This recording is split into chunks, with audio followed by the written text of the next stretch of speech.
Revenue is up. So why does the business still feel unstable?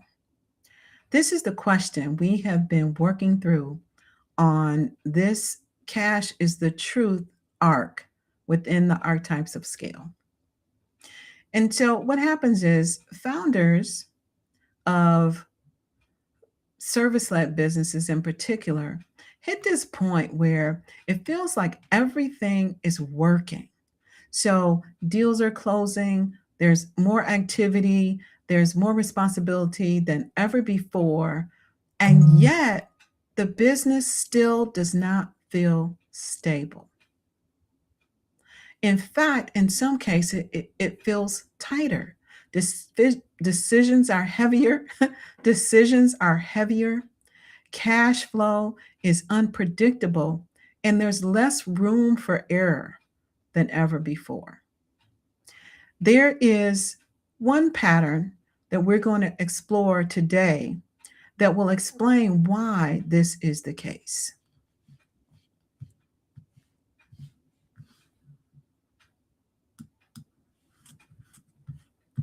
Cash flow desynchronization. So let's get into it. One of the fundamental guiding principles in this path that we're on to understand patterns and how they affect our business is that scaling amplifies what's broken. And so diagnosis always precedes deployment. So we have here in this space a room where we can establish a way to diagnose patterns, apply them to our business, and have visibility into fixing what's broken so our scale is successful. So there's some orientation, a little orientation we need to go through before we get into this pattern. And that is that first thing is revenue flow. So revenue flows through four structural domains: demand, conversion, capacity, and cash. For every business, revenue flows through these four domains. Now, revenue flow alone is not enough. Revenue flow explains how businesses grow. Constraints show where businesses break. And a business can be moving while the governing constraint is still growing and unresolved. Now, the streamline scale operating grid is the place where work actually happens. So inside of a business. So founders can see here where revenue flows, they can see where constraints live, and most importantly, they can see where scale becomes dangerous. The four primary constraint domains that govern how we locate constraints are demand, which align with spotlight, which is where the visibility work is done. Conversion, which is in the offer quadrant, and this is where the conversion activities happen. Capacity is in the activate quadrant. This is where work actually gets done. We deliver on the promise. So that's where that work happens. And then finally, the cash domain is where retention activities happen. Now, a constraint only exists in one domain at a time. That one domain is the primary domain. And so how do we diagnose the constraint? First, we look at the pattern. The pattern helps us to identify the location of the domain, whether it's demand, conversion, cash, or capacity. Once we know the constraint domain, we can look at the revenue system and locate where the work happens. In this case, if we use demand as an example, we can now go to the revenue system, look at the spotlight quadrant, and see that that is where the work happens. And that is where the constraint is located. Once we do that, we look at signals and metrics within the activities that happen in that domain so we can then confirm and quantify the constraint. Now, this week, we're looking at cash flow desynchronization. That is a cash distortion in the cash domain, and it is located, the work happens in the retain quadrant of the revenue system. The founder symptom, what you may hear yourself say or you may hear someone else say, is we're making more money than ever, but it still feels tight. Now, there's some symptoms in the field. So if the first step we want to do is notice the pattern, then we need to identify, how do we notice the pattern? So in the field, we can see things like revenues rising, work is increasing, but cash still feels unstable, and payroll feels heavier. New deals do not create relief. Then there's signals that are also aligned with that. And those are that the revenue is booked. The revenue is booked before cash arrives. Costs hit before payments. Delivery begins ahead of cash realization. So you're working before you get paid. And other timing, the offer timing varies across deals. And we'll get into this later. We'll look at how the offer timing and the structure affect the deals. And then finally, liquidity pressure grows with scale. So more work, more revenue, more timing distortion. Now, what are the mechanisms that cause this pattern of cash flow desynchronization to occur? So cash arrival is not synchronized with cost containment. And in its essence, we're saying the cash does not match. The cash does not come in to pay for the services that we're rendering, basically. So revenue can be booked now. Cash may arrive later. Costs are committed to in real time. So you hire the team or you hire the contractor or whoever it is. And then the growth widens the timing gap. So more activity, more timing gap. So in the lab, Profit Visibility Lab, we also want to look at a structural scenario that we can use to really be able to understand and see what's happening with this particular pattern. So today's example, we have a founder-led agency, monthly revenue of $50,000, monthly cost of $30,000, and they have an offer mix that is comprised of upfront project payment, 50-50 splits, net 30, and then retainer paid monthly offers. Whoops. Now, when we want to look at the metrics of, let me see. Okay. So let's look at the metrics related to this particular scenario. So in scenario A, we have same revenue, different cash reality. So with scenario A, we have an offer type that's 100% upfront. Like, who doesn't want those? Right?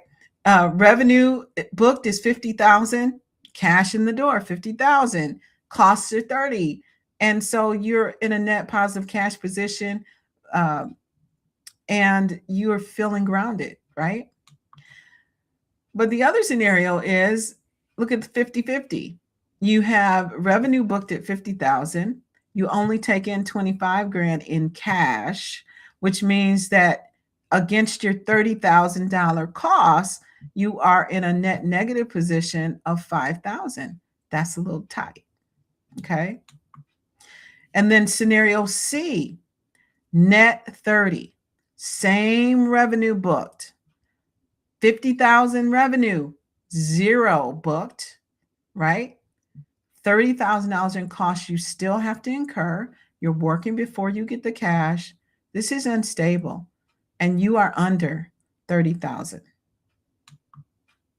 And our final scenario is retainer, where you've got $50,000 revenue booked, but you have cash 16.5 that you collected, which is better than 0, but you still have the 30,000 in costs, which puts you in a little better negative position, but you're still under pressure. Okay. So what changed across these 4 scenarios? Only the timing of the cash arrival is what changed. The revenue is the same. The costs are the same. The work is the same. The outcome, from a cash perspective, completely different. Revenue does not stabilize the system unless the cash arrives in time to support all of the obligations. Now, this is a simple example, but you can see how this would play out in your own business, right? We look at the misdiagnosis pathway is the way we may look at the signals and make a determination about what to do next, right? So the founder, you're seeing the revenue is increasing, the pressure is increasing, and the stability is decreasing. This is what you see. So we have to take action, right? And so there's a conclusion that's made that's typically can be a misdiagnosis of the constraint. So we think we need more sales, which is in demand. We need more leads, conversion. Pricing must be off, right? So we're looking at these things and concluding that those are the items that are affecting our business. We need to grow into safety. Like you're thinking because you have more deals and you grow faster that this is going to solve your problem, which it possibly could temporarily, because if you make enough money, you can cover those ups and downs. But that is an ideal scenario where everything lines up perfectly. And I don't know about you, but I like to have a little more predictability, right? So what we do is the response is that we push harder for growth. We increase marketing. We close more deals. We adjust offers quickly.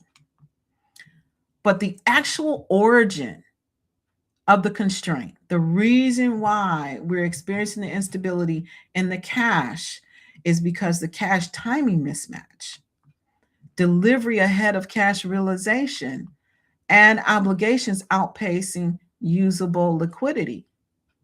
Okay. So you're responding to pressure over here with pushing for more growth, but the distortion originates here, which means that if you scale and you increase that, scaling amplifies what's broken. So you're not going to experience a better cash alignment with more volume. It will be worse. So here are the consequences. When founders scale off booked revenue instead of collected cash, hiring confidence becomes false confidence. Payroll stress rises. Decision quality drops because you're not sure about the hiring. And so all the other decisions that you need to make, you're a little iffy on them, right? And then growth becomes destabilizing. So those are the consequences. We looked at some of the differences. Now let's see what a healthy system looks like. So for our healthy system baseline, we're saying healthy state, revenue booked 50,000, cash received 50,000, cost of 30,000, so a net profit of 20,000. cash in the door. It's a healthy state. In a healthy state, growth creates room, breathing room. It's not creating pressure here in this case. We're going to look at two paths, okay? Path A, we scale the distortion. We don't fix anything. We don't change any of the cash-related items, okay? None of the timing. We don't change our offer mix. We take the same structure and increase the volume. We have the 50-50 split. Revenue booked, 70,000. Cash taken in, 35,000. Cost, 42,000. Net cash, negative, 7,000.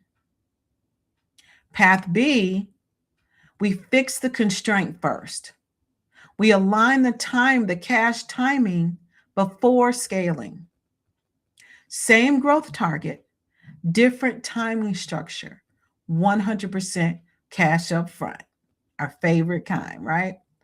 Revenue booked 70,000, cash in 70,000, cost 42,000, net cash upside 28,000. Okay. Now, let's be realistic. 100% cash ins are not always going to be the deals that come in the door, depending on what your area of focus is. So let's look at a comparative outcomes, and then we're going to do a little reality check. Okay. So path A, the revenue booked 70,000, 35,000. We talked through this. This is an unstable system feel. Like you can feel the pain. Revenue is up, but it doesn't feel stable. Here's why.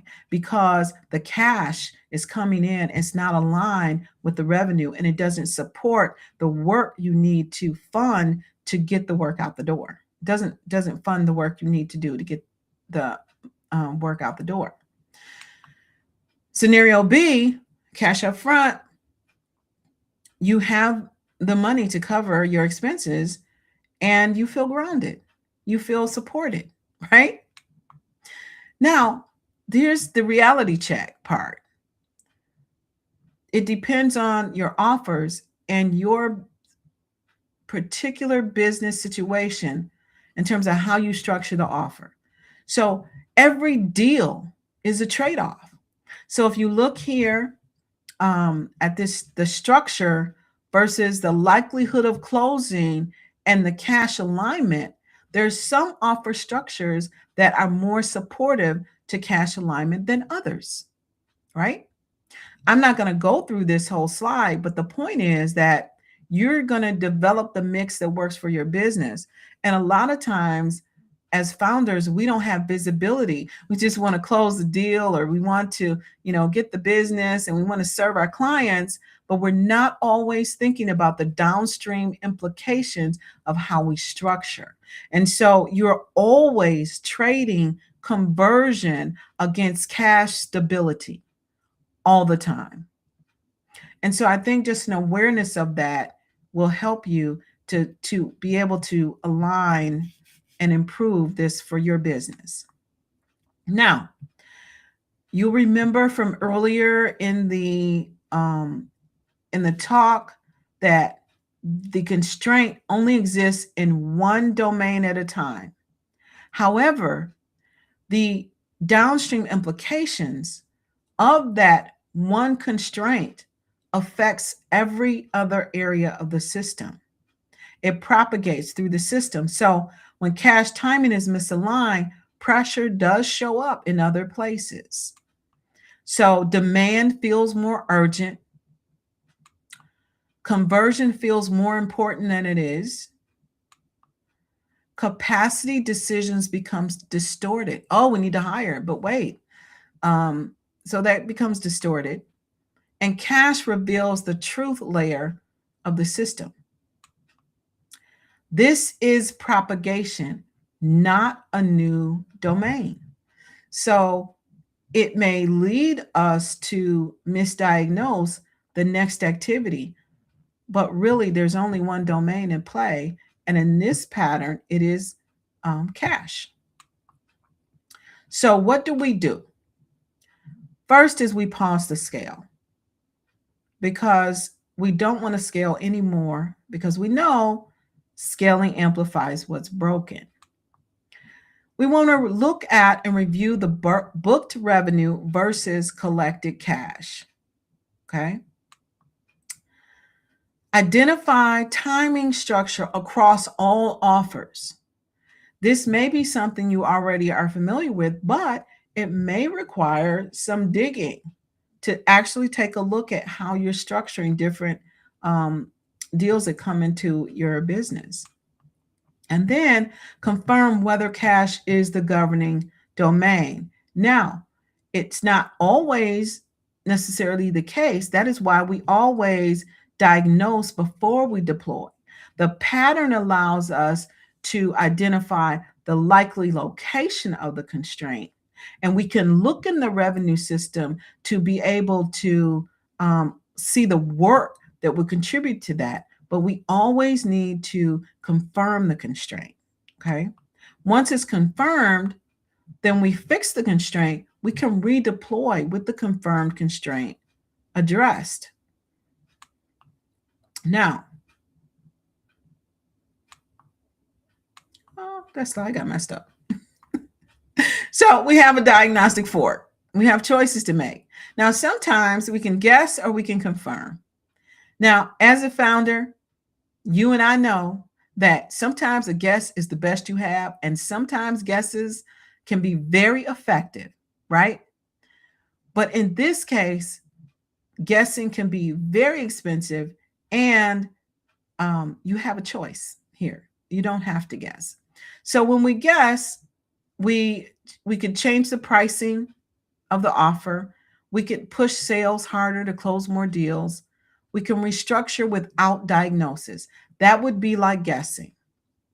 The other thing we can do is, oh, this is an old slide. We can use the crystallized reality map, which I really wasn't putting that in there. I didn't like that slide. I should have deleted that. I'm deleting that slide. So what I really want to say is I changed that because I did not like the wording of it. And I forgot to delete it out. So my bad. Anyway, what happens next? This is what we want to communicate. You know, this is not AI, right? So we can guess or we can confirm. Guessing is we adjust the pricing. We push for more sales. We restructure offers. We react to pressure, right? Or we can confirm. When we confirm, we pause the changes, notice the pattern, identify the domain, and locate the source. Most founders don't have a growth problem. They have a visibility problem.